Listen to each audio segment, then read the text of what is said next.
전방에 육군 제8사단을 방문한 적이 있었어요. 8사단 마크가 뭔지를 아십니까? 이 모양입니다. 이 오뚜기 모양입니다. 8이라고 하는 숫자가 동그라미 두 개로 이루어졌지 않습니까? 그런데 위에 동그라미보다 아래 동그라미가 좀 더 크지요. 오뚜기 모양입니다. 그래서 제8사단 마크가 오뚜기입니다. 그런데 그 8사단의 교회가 있는데 그 8사단 교회 이름이 오뚜기 교회예요. 그래서 교회의 많은 이름들 가운데서 좀 특이하다. 길가에 우리가 다니면서 교회 이름이 좀 특이한 교회 이름을 바라보면서 교회 이름을 저렇게 지었을까 하는 그런 생각을 하게 되는데, 이 오뚜기 교회도 제가 방문하기 전까지는 왜 하필이면 오뚜기 교회라 했을까? 그런데 가서 보니까 8사단 마크가 오뚜기니까 8사단 소속의 교회로서 합당한 이름이구나, 그런 생각을 했습니다. 그런데 이 8사단의 오뚜기 교회의 이름이라고 하는 그 이름을 생각할 때 성경적으로도 봐도요, 참 성경적이다, 그런 생각을 했어요. 믿음이라고 하는 것이 무엇입니까? 믿음이라고 하는 것이 낙심했다가 일어나는 것이죠. 실패했다가도 다시 재기하는 것이죠. 넘어져도 다시 일어나는 것이 믿음이 아니겠습니까? 기독교 최고의 믿음이 무엇입니까? 부활 믿음 아닙니까? 부활 믿음이라고 하는 것이 무엇입니까? 죽어도 살아난다는 것이 아닙니까? 이것이 바로 오뚜기의 믿음이다, 이런 생각을 하면서 오뚜기 교회란 이름이 상당히 성경적이구나 하는 그런 생각을 했습니다. 이 오뚜기의 특징은 무게중심이 밑에 있다는 거죠. 그래서 자꾸 넘어뜨려도 다시 일어나는 것이 오뚜기입니다. 회복 탄력성이라고 하는 말이 있습니다. 회복 탄력성이라고 하는 것은 원래 자리로 되돌아오는 것, 그것이 회복 탄력성입니다. 여러분 스프링 있죠? 볼펜에도 스프링 있고 스프링이 많이 있는데 스프링을 눌렀다가 놔보십시오. 그러면 다시 원래 상태로 돌아오는 것입니다. 이것이 바로 스프링입니다. 회복 탄력성이죠. 지난 세월호 참사 원인이 여러 가지 있지만은 그 가운데서도 직접적인 원인이 어디에 있습니까? 무리한 증축 그리고 과적. 그래서 배가 복원력을 상실했어요. 그것이 세월호가 침몰한 직접적인 원인입니다. 여러분, 이 배가 복원력을 상실했어요. 그래서 진도 앞바다의 빠른 유속에 또 급커브를 이렇게 방향 전환을 했는데, 그때 배에 실었던 그 컨테이너, 이 세월호는 갑판에 20피트마다 컨테이너를 고정하는 고정세가 이렇게 되어 있는데, 이 세월호는 무리한 그런 과적을 했고요. 그리고 자체 제작한 그 컨테이너가 있었어요. 10피트짜리. 그래가지고 20피트마다 내규통이 딱 그 컨테이너를 붙잡아줘야 되는데 20피트가 아니라 10피트로 만들어니까 구멍이 하나밖에 맞지 않은 겁니다. 하나만 걸치고 있는 겁니다. 그것도 쇠사슬로 걸어야 되는데 쇠사슬을 걸지도 않고 그저 엉성하게 결박을 하지 않았어요. 그래서 배가 흔들리니까 컨테이너가 옆으로 이렇게 밀려나갑니다. 밀려나면서 무게중심이 이게 잡히지 않은 거죠. 그래서 배가 기울여도 다시 복원이 돼야 되는데 복원이 안 되니까 그대로 침몰하게 된 것입니다. 여러분, 복원력, 즉 회복 탄력성, 이게 얼마나 중요하다 하는 사실을 우리에게 잘 보여주고 있는 사고였다 하는 생각을 하게 됩니다. 7번 넘어져도 8번 일어난다는 7.8기 한자 성어, 여러분들 잘 아실 것입니다. 회복 탄력성이 있는 사람, 높은 사람만이 7.8기를 할 수가 있습니다. 모든 사람이 다 쓰러졌다가 일어나는 것이 아닙니다. 역경과 시련에 오뚜기처럼 다시 일어나고 또 일어나는 사람이 있는가 하면 그렇지 못하는 사람들도 많습니다. 회복 탄력성이 높은 사람일수록 다시 일어날 수 있는 능력이 있습니다. 그렇기 때문에 회복 탄력성이 높은 사람일수록 그렇지 않는 사람에 비해서 행복하고 성공하고 출세할 수 있는 가능성이 많습니다. 한두 번의 시련과 그리고 어려움 때문에 좌절하고 포기해서는 결코 인생의 성공과 그리고 행복과 출세를 할 수가 없습니다.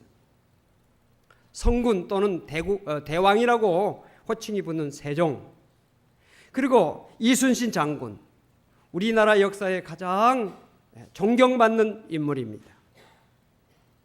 세종대왕이 존경받는 그런 대왕이 될 수 있었던 것은 그에게 다가온 수많은 역경과 시련 속에서 좌절하지 않고 일어섰기 때문입니다. 그에게는 많은 질병이 어렸을 적부터 있었어요.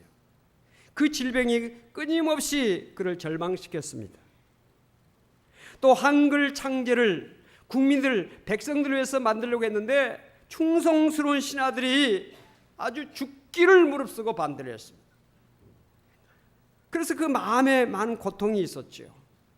그러나 그는 나약해지고 무너져 내리는 자기 자신을 추슬려서 질병과 싸웠고 한글 창제를 위해서 끝까지 노력을 기울인 가운데서 지금도 세계에서 가장 우수한 한글을 창제할 수가 있었던 것입니다.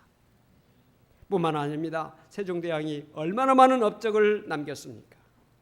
세계에 빛나는 많은 업적들을 남겼습니다. 이순신 장군은 어떻습니까?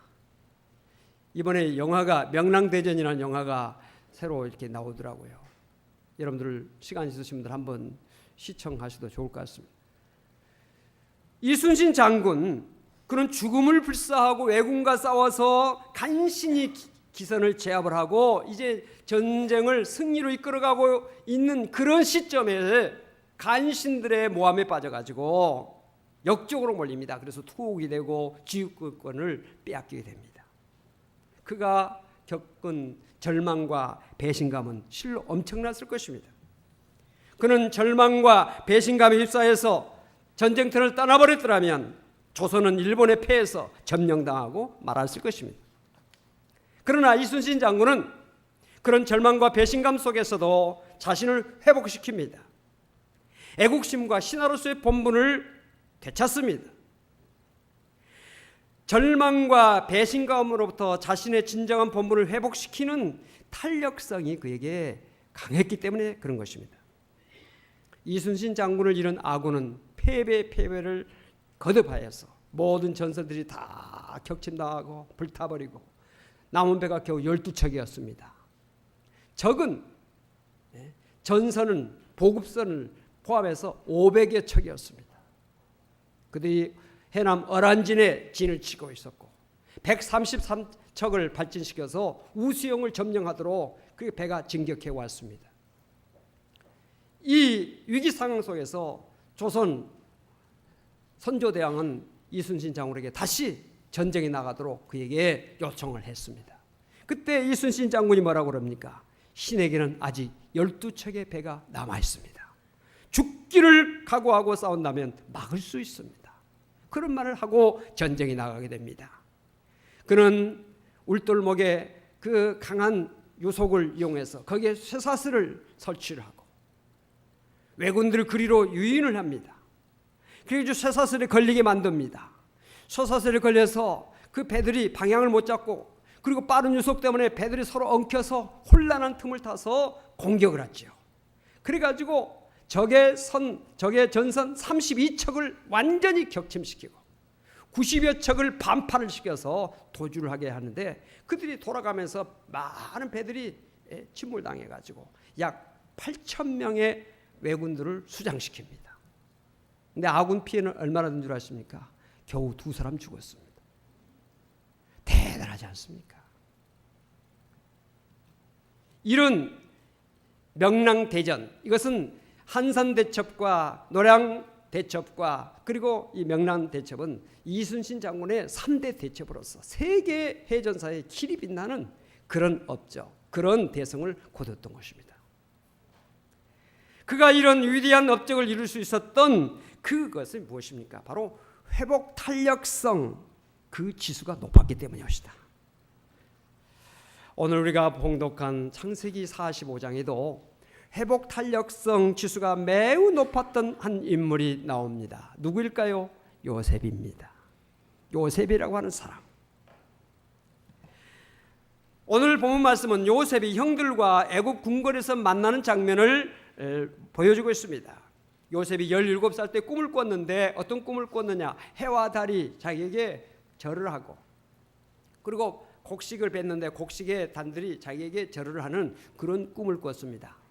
다시 말하면 부모님과 형제들이 자기에게 절을 하는 그런 내용의 꿈을 꾸었고, 그 내용을 형들에게 이야기했더니 형들이 너무너무 분해하고 시기하고 미워했어요. 안 그래도 아버지의 사랑을 독차지하고 있는 이 요셉, 그런 꿈까지 꾸어가지고 이야기하는 모습을 보면서 형들이 아주 그냥 너무 미워했어요. 그래서 자기들에게 심부름을 온 요셉을 죽이려고 작정을 했습니다. 그러다가 한 형제가 강국하게 만류를 해서 죽이지 말자, 죽이기까지는 하지 말자, 그래가지고 애굽으로 노예로 팔게 됐죠. 17살의 나이로 애굽에 정말 졸지에 노예로 팔린 이 요셉, 얼마나 황당하고 얼마나 슬프고 얼마나 화가 나고 얼마나 배신감을 갖고 얼마나 고통스럽겠습니까? 그러나 애굽에 팔려간 이 요셉, 보디발의 집에서 종노릇하면서 10년 동안 성실하게 일을 합니다. 그래서 주인의 신임을 받아서 그 집안 전체를 관리하는 그런 책임을 맡게 됩니다. 요셉이 20대 후반이 되니까 보디발의 아내가 요셉을 유혹합니다. 그래서 남편이 없는 동안에 계속 유혹을 합니다. 한두 번이 아닙니다. 성경에 보니까 날마다 요셉에게 동침하자고 청했다고 말하고 있습니다. 어느 날 강력하게 요셉을 유혹을 했는데 요셉이 그것을 뿌리칩니다. 괘씸죄를 걸어가지고 이 부인이 어떻게 했습니까? 요셉을 자기를 강간했다고 거짓으로 모함을 해가지고 누명을 씌워서 감옥에 들어가게 됩니다. 여러분, 요셉의 인생이 기구하지 않습니까?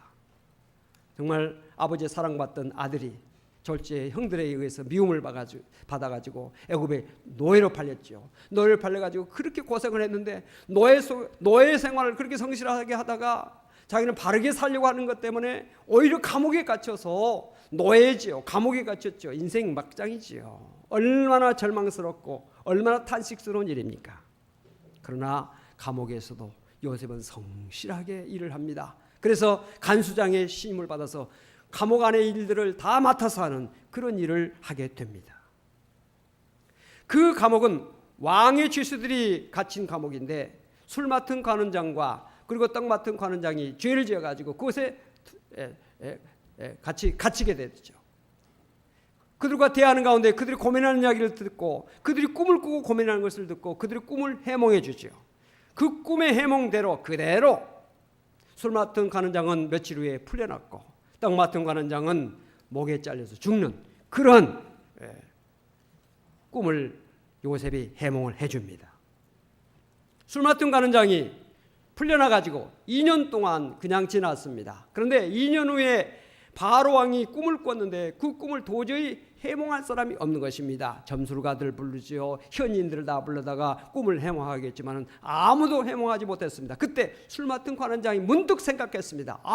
내 꿈을 정확하게, 그리고 떡 맡은 관원장의 꿈을 정확하게 해몽해줘서 그대로 이루어지게 했던 그 요셉이 감옥에 있구나, 그런 생각을 하고 바로 왕에게 그 이야기를 하고 바로 왕은 그를 데려오라고 합니다. 그래서 그 요셉이 하나님께서 주신 그 지혜를 가지고 왕의 꿈을 잘 해몽을 하고 해몽할 뿐만 아니라 대처 방안까지 제시를 합니다. 왕은 그 요셉의 이야기를 듣고 이 사람이 나라를 다스려야 되겠구나, 그래가지고 자기 바로 밑에 총리로 그를 세우는 그런 일이 창세기에 나오고 있죠. 자, 그래서 7년 동안 풍년이 있었고 그대로 해몽한 그대로, 그리고 이제 흉년이 2년째 됐어요. 앞으로도 흉년이 5년이나 남아있는 그때 애굽뿐만 아니라 근동 전체가 흉년이 들어서 기근이 심했습니다. 그래서 가나안 땅에서 곡식을 사러 형들이 오게 된 거죠. 와가지고 궁중에서 이제 곡식을 사려고 이렇게 왔는데 요셉은 그들을 다 알아보았죠. 그러나 형들은 요셉을 알아보지 못했습니다. 그런데 알아보지 못한 그들에게 요셉이 자기를 소개합니다. 나는 요셉입니다. 당신들이 애굽에 판 요셉입니다. 놀라고 자빠질 일이죠. 여러분, 유학을 애굽에다 보냈다 합시다. 소식이 끊겨서 그동안 알지 못했는데 궁정에서 딱 만났을 때 얼마나 놀랐겠어요. 그런데 이건 유학 간 것도 아니고 이건 자기들이 종으로 판 그 요셉이 애굽의 제2인자가 되어서 엄함한 그런 권세를 가진 총리가 되어서 자기들 앞에 딱 나와서 내가 요셉입니다 하니까 놀라 자빠질 뿐만 아니라 이제는 죽었구나 그런 생각을 하게 되죠. 근데 요셉이 뭡니까? 내게 가까이 오소서. 여러분, 가족은 가까이 있어야 돼요. 요셉은 자기 형들이 자기를 미워했지만은 자기 형제들 향해서 가까이 오십시오. 가까이 하는 마음을 가졌습니다. 그리고 이렇게 말합니다. 당신들이 나를 이곳에 팔았다고 해서 근심하지 마소서. 한탄하지 마소서. 하나님의 생명을 구원하시려고 나를 당신들보다 먼저 보내셨나이다. 자기가 형들에게서 팔린 자가 아니라 하나님의 생명을 구원하시려고 아브라함과 이삭과 야곱의 자손들을 하나님께서 축복하시고 그들의 생명을 보존하시려고 나를 먼저 형들보다도 먼저 애굽에 보내신 분이 하나님이시다 하는 사실을 고백하고 있는 것입니다. 여러분, 이건 매우 중요한 고백이옵시다. 요셉은 자기의 삶 전체를 사람의 관점에서 보지 않고 하나님의 관점에서 보았어요. 자신의 삶은 하나님에 의해서 이루어진다는 것을 철저히 믿었고 자기 삶에 벌어지는 모든 사건들이 하나님의 주권 속에서 이루어진다는 사실을 그는 고백하고 있는 것입니다. 사랑하는 성도 여러분들, 우리 그리스도인들은 세 가지 믿음을 가져야 됩니다. 첫째는 에베네셀의 하나님에 대한 믿음이옵시다. 에베네셀이라고 하는 뜻이 무엇입니까? 여기까지 도우셨다는 뜻이에요. 우리가 맥주감사제를 오늘 지키면서 1년의 절반 지나오는 이 시점에서 돌이켜서 1년의 절반의 우리의 삶을 돌이켜볼 때 고비고비 하나님께서 인도해 주시고 나와 내 가정과 내 사업장과 내 직장과 내 모든 삶의 자리를 하나님께서 지켜주시고 인도하셨다는 믿음의 고백이 없이는 결코 우리가 하나님 앞에 감사함에 예배드릴 수가 없습니다. 오늘 우리가 하나님 앞에 예배드리면서 첫째로 에베네셀 하나님에 대한 감사가 있어야 될 줄로 믿습니다. 그 에베네셀에 대한 믿음을 가지고 있을 때 비로소 나의 현실을 바라보게 되는 것이고 나의 현실 속에 하나님이 나와 함께 계시구나. 하나님이 나와 함께 동행하고 계시구나. 나는 지금 하나님과 함께 살아가고 있구나 라는 고백을 할 수가 있는 임마누엘 신앙을 고백할 수가 있다는 사실입니다. 오늘 우리 믿음의 성도들이 임마누엘 신앙을 가져야 될 줄로 믿습니다. 지금 하나님 나와 함께 계신다. 이 자리에 함께 계시고 나의 직장 생활 속에서 나의 가정 생활 속에서 나의 사업장에서 하나님 나와 함께 계신다는 사실을 믿으시길 바랍니다. 이 믿음이 여러분들이 있어야 돼요. 이 믿음이 없이는 우리가 하나님과 동행하는 삶을 살 수가 없습니다. 이런 믿음을 가지고 있을 때 과거에 나를 도우셨던 하나님, 지금 나를 도우시고 인도하시는 하나님이 나의 앞길도 인도해 주시고 복된 길로 나를 축복해 주실 것이다 하는 그런 여호와 이레의 믿음을 갖게 된다는 사실이옵시다. 우리 그리스도인들이 세 가지 믿음, 에베네셀의 믿음, 임마누엘의 믿음, 그리고 여호와 이레의 믿음, 이 세 가지 믿음을 가져야 될 줄로 믿습니다. 요셉은 바로 이 믿음이 있었어요. 이 믿음을 가지고 있었기 때문에 자기가 형들에게서 팔려온 것이 아니라 하나님께서 나를 보내셨다고 하는 그런 고백을 할 수가 있었던 것입니다. 사람의 관점으로 볼 때 이 요셉은 형들의 미움을 사서 애굽의 노예로 팔려와서 파란만장한 삶을 살았습니다. 그런데 하나님의 관점에서 보면 하나님께서 요셉을 아브라함과 이삭과 야곱의 자손들을 축복하시고 그들을 생육하고 번성하게 하시기 위한 하나의 그 통로로서 이 요셉을 애굽에 먼저 형들보다도 먼저 야곱보다도 먼저 보내셨다는 거예요. 그래서 길을 만들었다는 것입니다. 이것에 대한 믿음이 요셉에게 있었던 것입니다. 할렐루야. 여러분, 정말 이거 중요한 일입니다. 사람의 관점에서 보지 않고 하나님의 관점에서 모든 것을 보는 그런 믿음의 눈, 오늘 우리들에게 이 눈이 있어야 될 줄로 믿습니다. 이 믿음이 있기 때문에 요셉이 감사, 회복 능력을 가질 수가 있었던 것입니다. 여러분, 어떻게 다윗이 12년 동안 사울에게 정말 쫓겨다녔어요. 생명의 위험을 당할 때가 한두 번이 아니었습니다. 10년 동안 계속 쫓아다니는 그 사울의 칼을 피해서 광야로 또는 블레셋으로 이곳저곳으로 정처 없이 정말 쫓겨다니는 인생을 살았지 않습니까? 그런데 놀랍게도 그런 쫓겨다니는 인생 속에서도 그가 감사의 시를 지었다는 사실이에요. 감사의 기도를 하나님 앞에 드렸다는 거예요. 믿음으로 하나님 앞에 정말 흔들리지 않는 믿음의 삶을 살았다는 사실이에요. 뭐가 그 다윗을 그렇게 만들 수 있었을까요? 바로 이 회복 탄력성, 감사 회복 탄력성이 그를 그렇게 만든 것입니다. 다니엘 세 친구 보십시오. 다니엘 세 친구 금신상에게 절하지 않는다고 풀무불에 던져지게 됩니다. 그런데 풀무불에 들어가면서 그들은 감사했어요. 하나님께서 자기들을 건져주실 것이다 하는 그런 믿음을 가졌고요. 그리하지 아니하실지라도 자신들은 하나님을 섬길 것이라고 하는 고백을 했습니다. 그들이 그런 고백을 할 수 있었던 그 배경이 뭘까요? 바로 감사 회복 탄력성이에요. 다니엘 보십시오. 왕 외에 어떤 신에게나 사람을 섬기지 말라고 하는 왕의 명령에도 불구하고 하루에 3번씩 예루살렘을 향한 창을 열고 기도했던 다니엘. 어떻게 하나님 앞에 3번씩 하나님 앞에 감사할 수 있었을까요? 하박국 선지자가 무화과나무 잎이 마르고 포도나무에 열매가 없고 감람나무에 열매가 없으며 밭에 먹을 것이 없고 우리의 양이 없고 외양간에 소가 없을지라도 나는 여호와로 말미암아 즐거워하며 구원의 하나님으로 말미암아 기뻐하리로다. 이런 믿음을 고백할 수 있었던 것은 바로 감사 회복 탄력성이 그에게 있었기 때문이었다. 사도 바울과 실라를 생각해 보십시오. 빌립보에서 좋은 일을 했는데 귀신 들린 한 소녀를 귀신을 쫓아내줬는데 오히려 그가 감옥에 갇혔습니다. 매를 맞았습니다. 결박당했습니다. 깊은 감옥에 들어가서 고난당했습니다.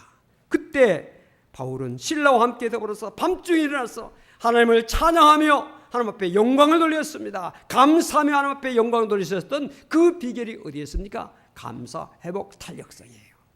할렐루야.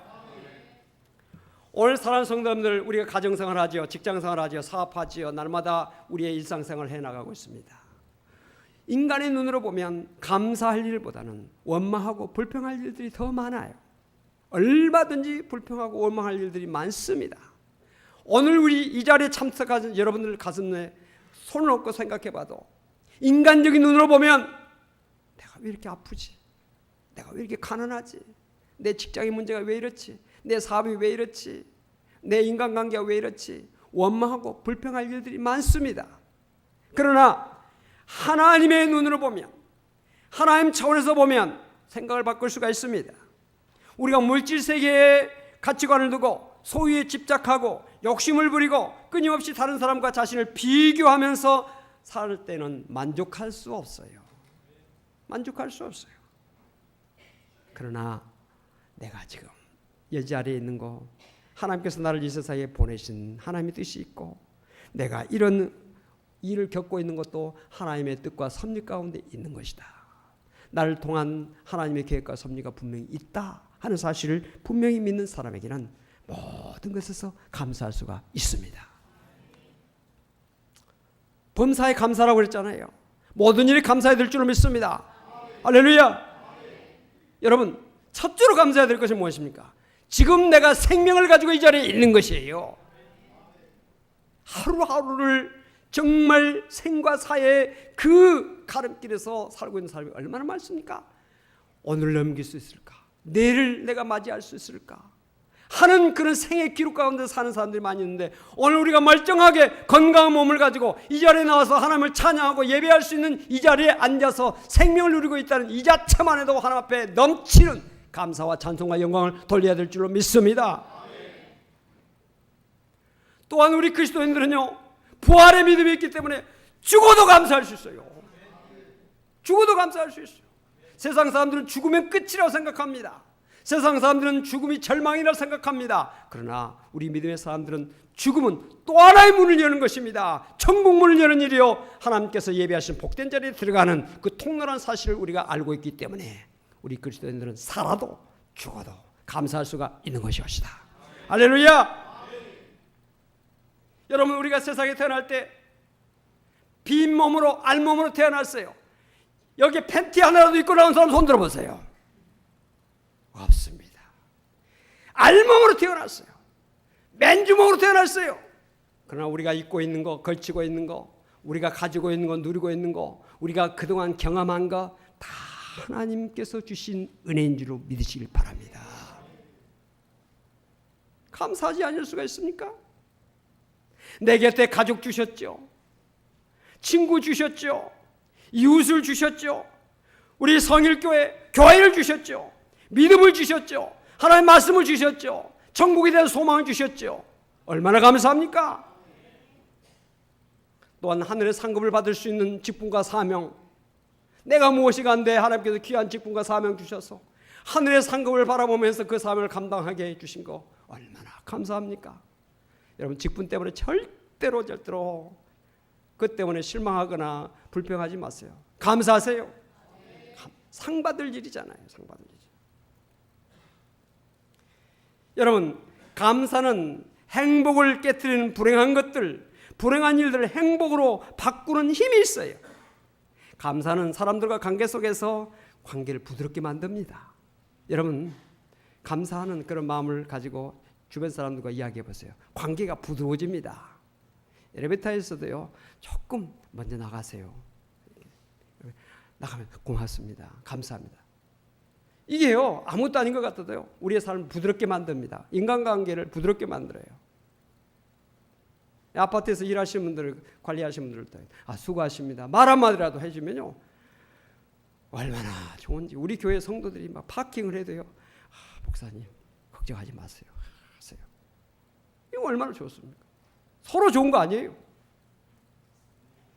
여러분, 인사를 잘 하시기 바랍니다. 인사가요, 상당히 사람들의 마음을 열게 만들고 부드럽게 만들어요. 우리 학생들, 청년들 인사 잘 하세요? 아무리 똑똑하고 잘나고 대단해도요, 인사 안 하면요, 어른들 생각하기를 저 녀석 틀렸다, 싹수가 없다, 뭐 그렇게 하잖아요. 그러나 인사성이 좋으면 그래, 참 사람이 됐어, 인사성이 있어, 싹수가 있어, 앞으로 잘 될 수 있어, 이런 생각을 하잖아요. 그 축복을 많이 해줍니다. 인사를 잘해야 돼요. 감사는요, 우리의 불편한 인간관계를 부드럽게 만들어주고요, 고통스러운 관계를 부드럽게 해주고요, 친밀하게 만들고 관계를 깨뜨리는 것에 대해서 용서와 너그러움과 은혜를 베푸는 관계로 나가게 합니다. 또한 감사는 우리의 삶의 뒤안길을 바라볼 때 어두운 나의 과거, 정말 다른 사람에게 공개하기 어려운 그런 과거, 상처, 고통, 이 모든 것들을 다 나를 연단시키시고 나를 성숙시키기 위한 하나님의 손길이다, 이것으로 받아들이게 되고 그것을 통해서 오히려 감사하게 되고 고난을 딛고 일어설 수 있는 힘과 용기를 감사가 가져다 주는 것이옵시다. 사랑하는 성도 여러분, 오늘 맥주 감사주일 아닙니까? 우리가 맥주 감사주일을 우리가 맞이하면서 그저 하나님 감사합니다 라는 감사 정도로 끝나지 말고, 주여 내게 감사 회복 탄력성의 믿음을 주옵소서. 어떤 순간에도 나를 누르는 힘이 있다 할지라도 나는 다시 일어나는 감사를 할 수 있는 자가 되게 주옵소서. 복원력이라는 것이 너무너무 필요한 것입니다. 여러분들 살갗도요, 눌러가지고 금방 이게 탁 누르자마자 다시 탁 튀어나와야지, 눌렀는데 안 나오고 있어 보세요. 이 고민거리입니다. 뭔가 뭐 신장이 안 좋든지 뭐 혈액순환이 안 좋든지 뭐 병이에요. 병이에요. 바로 복원이 돼야 돼요. 우리가 어떤 실망할 일이 있어도요, 실망이 계속 잠겨 있으면 안 돼요. 분노가 오더라도 분노 속에 잠겨 있으면 안 됩니다. 분노 속에 잠깐 들어갔다도 다시 일어나야 되고요. 절망했던 자라도 다시 일어나야 되고요. 복원력이 좋아야 돼요. 우리 신앙 성도들이 감사 복원력이 뛰어나야 됩니다. 요셉처럼. 그리고 예수를 믿지 않았지만 이순신 장군이나 세종대왕 같은 사람 참 회복 이런 탄력성이 대단했잖아요. 그러니까 위대한 사람이 될 수가 있었던 것입니다. 존경받고 사랑받는 사람이 될 수가 있는 것입니다. 사랑하는 성도 여러분들, 오늘 맥주 감사주일을 맞이하면서 감사 회복 탄력성의 믿음으로 여러분의 가정, 여러분의 사업장, 여러분의 직장, 여러분의 인생의 전체가 복되고 아름다운 축복으로 넘치게 되시길 주 이름으로 축원을 드립니다. 기도하십시다. 감사하신 아버지 하나님, 오늘 말씀을 통해서 감사, 회복, 탄력성이 우리에게 꼭 필요하다는 사실을 깨닫게 하시고, 오늘 하나님의 말씀을 통해서 우리의 영혼을 치료하게 하시고 우리의 영혼을 새롭게 해주시니 감사합니다. 우리 성도들 가운데 행여나 절망과 고통 가운데 있는 성도가 있습니까?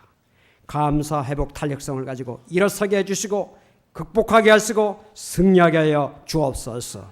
오히려 내게 다가온 모든 어려운 환경 속에서 하나님의 섭리의 손길, 하나님의 사랑의 손길, 하나님의 축복의 손길을 바라보게 하시고 그 믿음을 붙잡고 승리하는 성도들 다 될 수 있도록 하나님 도와주시옵소서. 사업으로도 일어나게 하여 주시옵시고 가정적으로도 승리하게 도와주시며 장래가 활짝 열리는 축복을 우리 모든 성도들에게 허락하여 주시옵소서. 예수 이름으로 간절히 축복하며 기도하옵나이다. 아멘.